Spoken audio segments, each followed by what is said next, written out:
അതിന്റെ പെർമനന്റായ ചിലതിനെ നഷ്ടപ്പെടുത്തുന്നവനാരോ അവനാണ് അഭക്തൻ, അല്ലെങ്കിൽ ഭക്തിയില്ലാത്തവൻ. അപ്പൊ നമ്മൾ വളരെ ഗൗരവമായിട്ട് ചിന്തിക്കേണ്ട ഒരു കാര്യം ഇതിനകത്ത്. നമ്മളിത് പറയുമ്പോൾ തന്നെ ഭക്തൻ ആരാണ് എന്ന ഒരു ഏകദേശം ഒരു ഐഡിയ നമ്മുടെ ശ്രദ്ധയിലേക്ക് വരികയാണ്.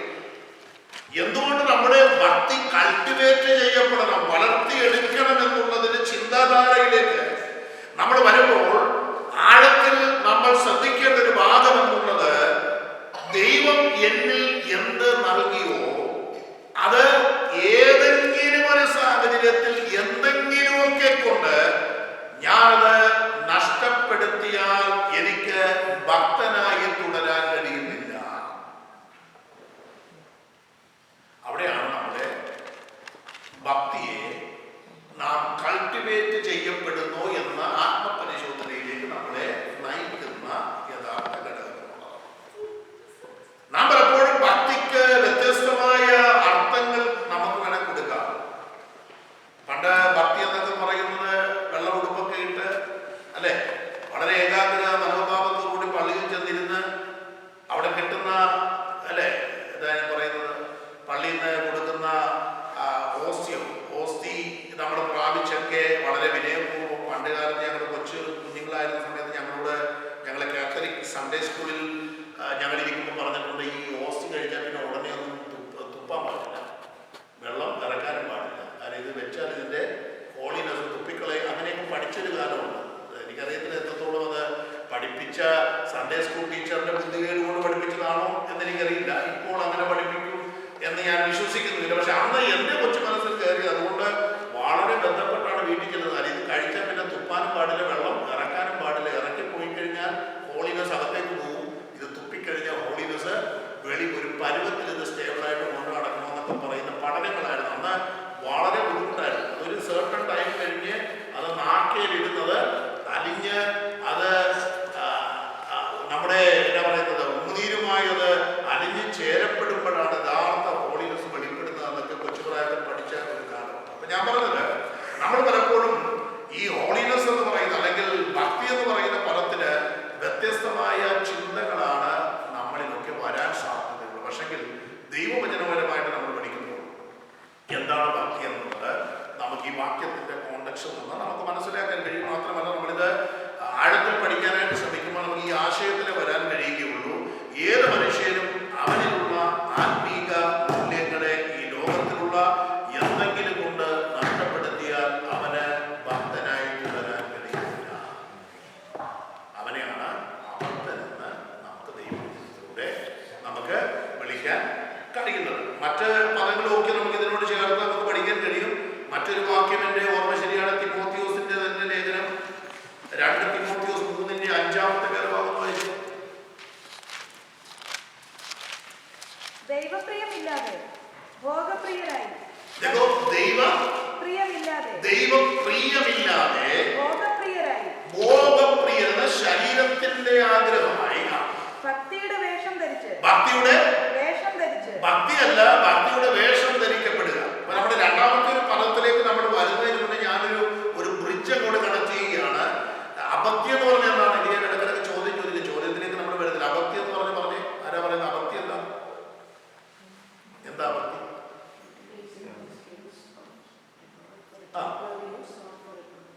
ഓക്കെ, ഇനി മലയാളത്തിൽ ഒരാൾ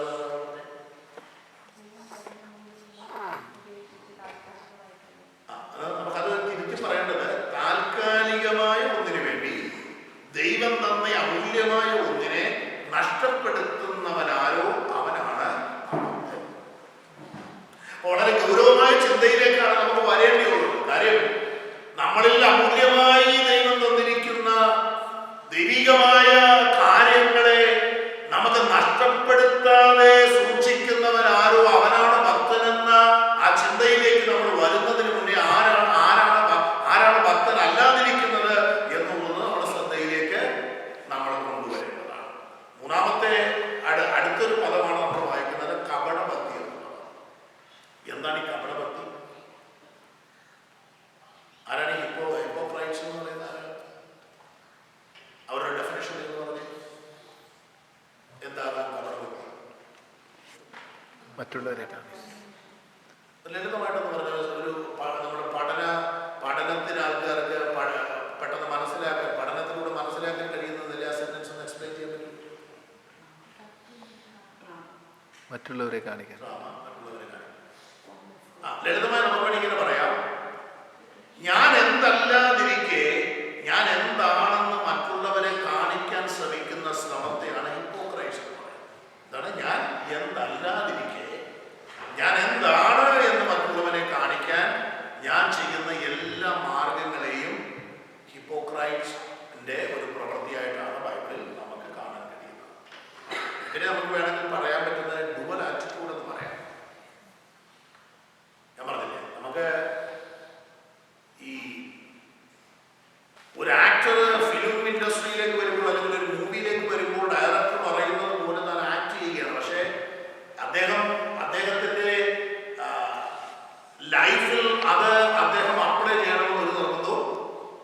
കാര്യം അദ്ദേഹത്തിന്റെ ഇൻഡസ്ട്രിയിൽ അല്ലെങ്കിൽ അദ്ദേഹത്തിന് ഇപ്പോൾ നിലവിൽ ഉള്ളതായ അദ്ദേഹത്തിന്റെ ജോലിയിൽ അദ്ദേഹം മികച്ചവനാകേണ്ടതിന്, അല്ലെങ്കിൽ അത് അഡ്വർടൈസ് ചെയ്യപ്പെടേണ്ടതിന്, അത് അനേകർ ആകർഷിക്കപ്പെടേണ്ടതിന് എന്നെ വേണമെങ്കിൽ ഞാൻ ഇന്നതല്ലാതിരിക്കെ എന്നെ ഇന്നതാക്കി പബ്ലിക്കിൽ എന്നെ പ്രദർശിപ്പിക്കുവാൻ കഴിയും. പക്ഷെങ്കിൽ അത് ഞാനല്ലാത്തൊരു മനുഷ്യനെ മറ്റൊരാളായി പബ്ലിക്കിന് പരിചയപ്പെടുത്തുന്ന ഒരാളാകാനല്ല കർത്താവ് നമ്മളെ കുറിച്ച് ആഗ്രഹിക്കുന്നത്. ഞാൻ എൻ്റെ വീട്ടിൽ ആരാണോ ആ ആള് തന്നെ ആകണം ആത്മീയ യോഗങ്ങളിൽ വന്നിരിക്കുന്നത്. അല്ലെങ്കിൽ വീട്ടിൽ മറ്റൊരാളും, യോഗത്തിൽ മറ്റൊരാള്, സ്കൂളിൽ വേറൊരാള്, ജോലി സ്ഥലത്ത് മറ്റൊരാള്, അങ്ങനെ വ്യത്യസ്തമായ ഇമേജ് ഒരാളിൽ ഉണ്ടെങ്കിൽ അവർക്ക് ഈ ഗോഡ് ഫിയറിംഗിലേക്ക്, ഗോഡ്ലിനെസ്സിനെ കൾട്ടിവേറ്റ് ചെയ്യപ്പെടാൻ കഴിയുകയില്ല. അതൊരു വലിയ പരാജയമാണ്. അതുകൊണ്ടാണ് കർത്താവ് ഏറ്റവും കൂടുതൽ റെബ്യൂക്ക് ചെയ്തത് ഫാരസീസിനെയാണ്. അല്ലെ? ഫാരസീസിന്റെ ഒരു പ്രശ്നം എന്ന് പറഞ്ഞാൽ അവര് എല്ലാ കാര്യങ്ങളും മറ്റുള്ളവരുടെ മുന്നിൽ അവരുടെ നീതിയെ, അവരുടെ റൈച്ചസ്നെസ്സിനെ റിവീൽ ചെയ്യപ്പെടാനുള്ള ശ്രമം നടത്തുന്നവരാണ്.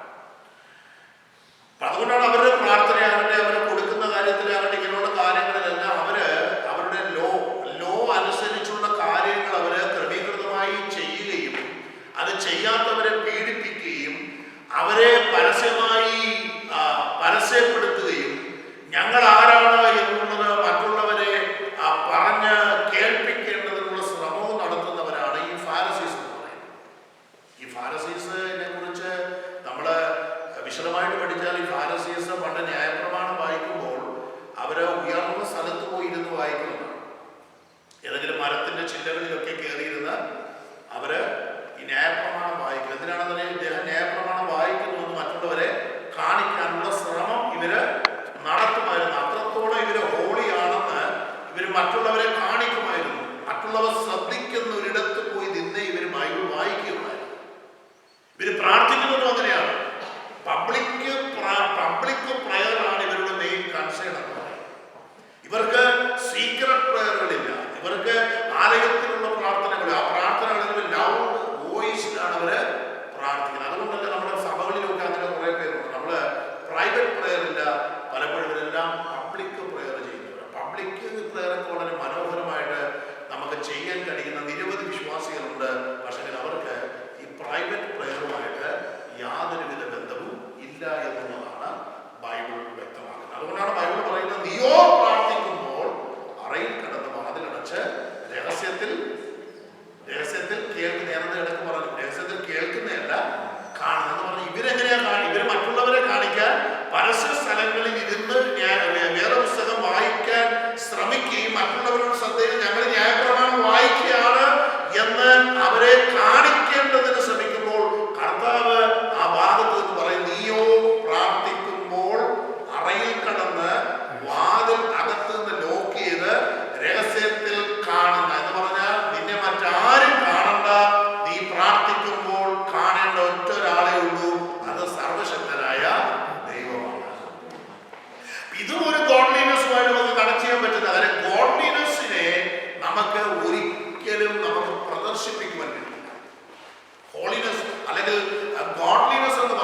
ആർക്കെങ്കിലും കാണാൻ കഴിഞ്ഞാൽ പിന്നെ ഈ മരം ജീവിക്കുന്നില്ലെന്നാണ്.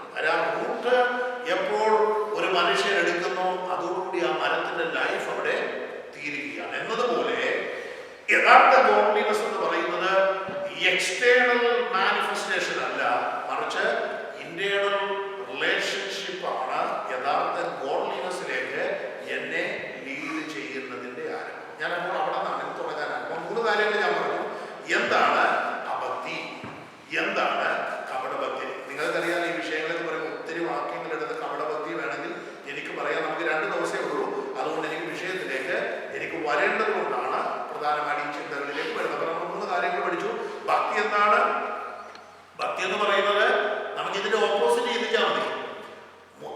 താൽക്കാലികമായ ഒന്നിനു വേണ്ടി നിത്യമായതും അമൂല്യമായതുമായ ഒന്നിനെ നഷ്ടപ്പെടുത്താതെ ജീവിക്കുന്നവനാരോ അവനാണ് ഭക്തൻ. സിമ്പിൾ അല്ലേ?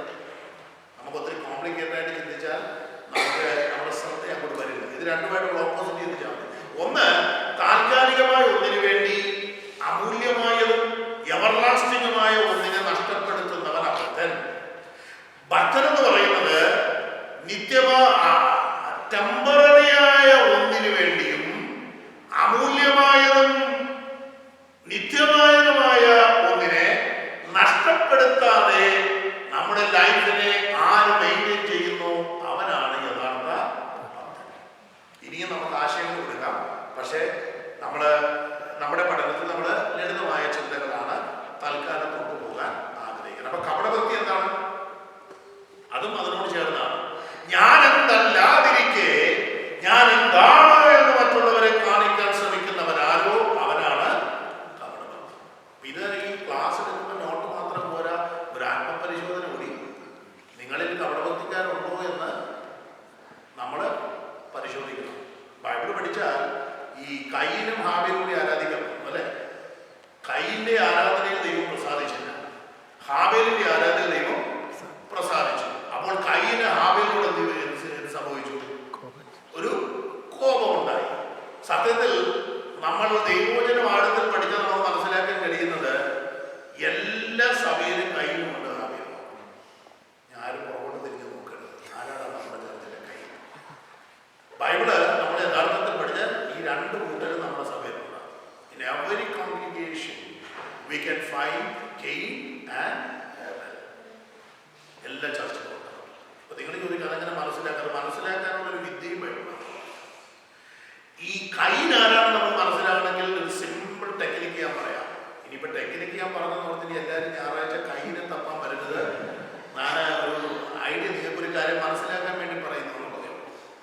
ഈ ആരാധന കഴിയുമ്പോൾ നേരെ ഈ എക്സിറ്റ് ഡോറിനോട് ചോദിക്കണം. ശ്രദ്ധിക്കണം. ആരാധന കഴിയുമ്പോൾ എന്ത് ചെയ്യണം? നേരെ എക്സിറ്റ് ഡോറിനോട് ചോദിക്കണം. ആരാധന കഴിഞ്ഞ് വരുന്ന ആളുടെ മുഖത്തേക്ക് നോക്കണം.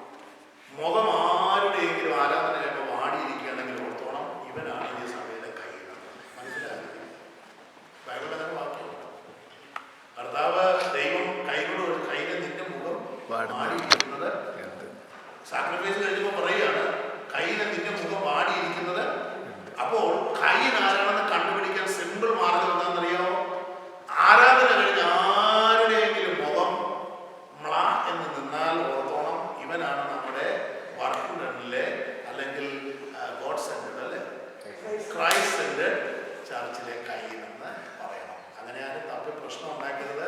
അവസാനം പറയുന്നത് ഭാഷ ബൈബിൾ സ്റ്റഡിയാണ് എന്നെ ഇങ്ങനെ കണ്ടുപിടിക്കാനുള്ളതായ ശ്രമത്തിലേക്ക് നയിച്ചതെന്നൊക്കെ പറഞ്ഞ ദൈവശാസ്ത്രം ആരും പറയരുത്. ഇപ്പൊ ഞാൻ പറഞ്ഞത് എല്ലാ ചർച്ചിലും ഇങ്ങനെയുള്ള ഡുബൽ ആൾക്കാരുണ്ട്. ഒറിജിനൽ ഉണ്ടെങ്കിലേ ഡ്യൂപ്ലിക്കേറ്റ്, ഒറിജിനൽ ഇല്ലാതെ ഡ്യൂപ്ലിക്കേറ്റ് ഉണ്ടാകില്ല. അപ്പൊ ഏത് ബ്രാൻഡ് എടുത്താലും അതിന് ഒരു ഡ്യൂപ്ലിക്കേറ്റ് നമുക്ക് കാണാൻ കഴിയും. അപ്പോൾ നമ്മുടെ സഭയിലും ഈ 3 കൂട്ടരുമാണ്. ഇനി നമ്മൾ ഈ പഠിച്ചത് വെച്ച് നമ്മളൊന്ന് പരിശോധിച്ചാൽ നമ്മളിൽ 99% ആരാകാനാണ് സാധ്യത. നിങ്ങൾ പറയും. നമ്മളിപ്പോൾ പഠിച്ച ഇത്രയും വിഷയത്തിൽ നിന്ന് നമ്മളൊന്ന് പരിശോധിച്ചാൽ ഈ 3 പേരും നമ്മൾ ആരാകാനാണ് സാധ്യത? അടുത്ത 2-ൽ ആരെങ്കിലും ഒരാളാകും. പക്ഷെ ആദ്യത്തിലാകാനുള്ള യോഗ്യത അല്ലെങ്കിൽ അതിനുള്ള ക്വാളിഫിക്കേഷൻ നമുക്ക് വന്നോ എന്ന് നമ്മൾ പരിശോധിക്കണം. അങ്ങനെ പരിശോധിച്ച് മനസ്സിലാക്കി മാത്രമേ നമുക്ക് കൾട്ടിവേറ്റ് ചെയ്യപ്പെടാൻ പറ്റുള്ളൂ. കൾട്ടിവേറ്റ് ചെയ്യപ്പെടുന്നത് എപ്പോഴാണ്? എന്നിൽ ഒന്ന് നിലവിൽ ഉണ്ടാകുമ്പോഴേ അതെനിക്ക് കൾട്ടിവേറ്റ് ചെയ്യാൻ പറ്റത്തുള്ളൂ. ഒന്ന് ഇല്ലാത്ത ഒന്നിനെ എനിക്ക് കൾട്ടിവേറ്റ് ചെയ്യാൻ.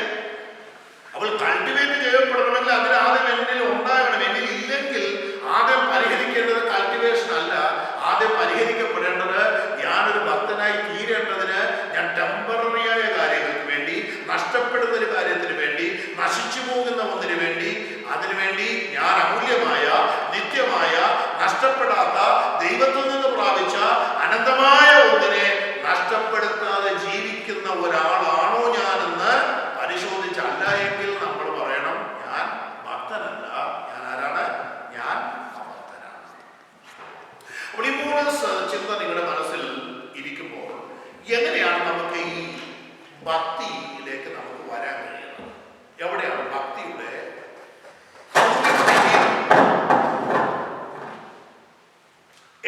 ഗോഡ്ലിനെസ്, നമ്മുടെ ആറ്റിറ്റ്യൂഡ്? ഗോഡ്ലിനെസ് എന്ന് പറയുന്ന ദൈവീക സ്വഭാവം നമ്മളിൽ തുടങ്ങുന്നത് എപ്പോഴാണ്? How it begins? നമ്മളിൽ എങ്ങനെയാണ് അത് ആരംഭിക്കുന്നത്? നമുക്കറിയാം, എനിക്ക് ഒരാളെ പോലെ ആകണമെങ്കിൽ, ഒരാളുടെ സ്വഭാവ വിശേഷതകൾ എന്നിലേക്ക് കൊണ്ടുവരണമെങ്കിൽ ആദ്യം നടക്കേണ്ടത് ആ വ്യക്തിയുമായിട്ടുള്ള നമ്മുടെ റിലേഷനാണ്, അല്ലെ? Only through A relationship you can adopt such a godly character of such people into our life. മറ്റൊരാളുള്ള such a good attitudes നമ്മളിലേക്ക് നമുക്ക് കൊണ്ടുവരണമെങ്കിൽ നമുക്ക് അദ്ദേഹമായിട്ട് റിലേഷനിലേക്ക് നമുക്ക് വന്ന് മാത്രമേ നമുക്ക് ആ ഗോഡ്ലിനെസ് നമുക്ക് ആരംഭിക്കുവാൻ നമുക്ക് ദൈവവചന പ്രകാരം കഴിയുള്ളൂ. നമുക്ക് ഈ ബന്ധം എന്ന് പറയുന്ന പദത്തിന് മൂലഭാഷയിൽ ന്യൂമാറ്റിക്കോസ് എന്ന് പറയുന്ന ഒരു ഗ്രീക്ക് പദമാണ് കൊടുത്തിരിക്കുന്നത്. ശ്രദ്ധിക്കണം, ബന്ധം, റിലേഷൻ എന്ന് പറയുന്ന പദത്തിന് ന്യൂമാറ്റിക്കോസ് എന്ന് പറയുന്ന ഒരു ഗ്രീക്ക് പദമാണ് കൊടുത്തിരിക്കുന്നത്. ആ ഗ്രീക്ക് പദത്തിന്റെ അർത്ഥം എന്ന് പറയുന്നത് റിലേഷൻഷിപ്പ് അല്ലെങ്കിൽ റിലേഷൻ എന്ന് വേണമെങ്കിൽ നമുക്ക് പറയാം. ഇപ്പൊ എന്താണ് ന്യൂമാറ്റിക്കോസ്? റിലേഷൻ ആണ്. എന്താ റിലേഷന്റെ മലയാളം? ബന്ധം.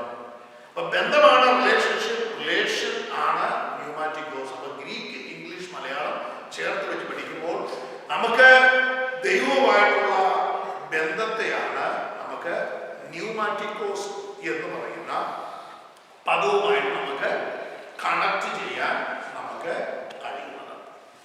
അപ്പൊ ദൈവമായിട്ടുള്ള ബന്ധത്തിലൂടെയാണ് നമുക്ക് ഗോഡ്ലിനെസ്സിന്റെ ആരംഭം. ഈ ദൈവമായിട്ടുള്ള റിലേഷനിലൂടെ മാത്രമേ നമുക്ക് കൈവരിക്കപ്പെടുവാൻ കഴിയുള്ളൂ. അപ്പൊ അതിന് നമുക്ക് പ്രധാന ഘടകം എന്നുള്ളതാണ് ദൈവവുമായിട്ടൊരു ബന്ധം ഉണ്ടാകുക എന്നുള്ളത്. ഈ രണ്ട് വിധത്തിലുള്ള ആൾക്കാരെ നമുക്ക് ബൈബിളിൽ കാണാം. The people who are for the Lord and who are with the Lord. Two kind of people. എന്താണ്? We can do many things for the Lord, at the same time we can do things with the Lord. എന്താണ് definition? I can do many things for the Lord, at the same time I can do things with the Lord. എനിക്ക് ദൈവത്തിന് വേണ്ടി ഒത്തിരി കാര്യങ്ങൾ എനിക്ക് ചെയ്യാൻ പറ്റും. അപ്പോൾ തന്നെ എനിക്ക് ദൈവത്തോട് കൂടെ ഇരുന്നും കാര്യങ്ങൾ ചെയ്യാൻ പറ്റും. ദൈവത്തിന് വേണ്ടി കാര്യങ്ങൾ ചെയ്യുന്നവരെല്ലാം ദൈവത്തോട് കൂടെ ചെയ്യണമെന്ന് നിർബന്ധമൊന്നും ഇല്ല. അതിന് ബൈബിളിൽ നിരവധി തെളിവുകൾ. പ്രാർത്ഥിച്ചവരെല്ലാം നന്നായിട്ട് എത്രയോ ആൾക്കാരുടെ പ്രാർത്ഥന ബൈബിൾ റിജക്റ്റ് ചെയ്യപ്പെട്ടു. പരീക്ഷ നല്ല പ്രാർത്ഥന ചെയ്ത കാര്യങ്ങൾ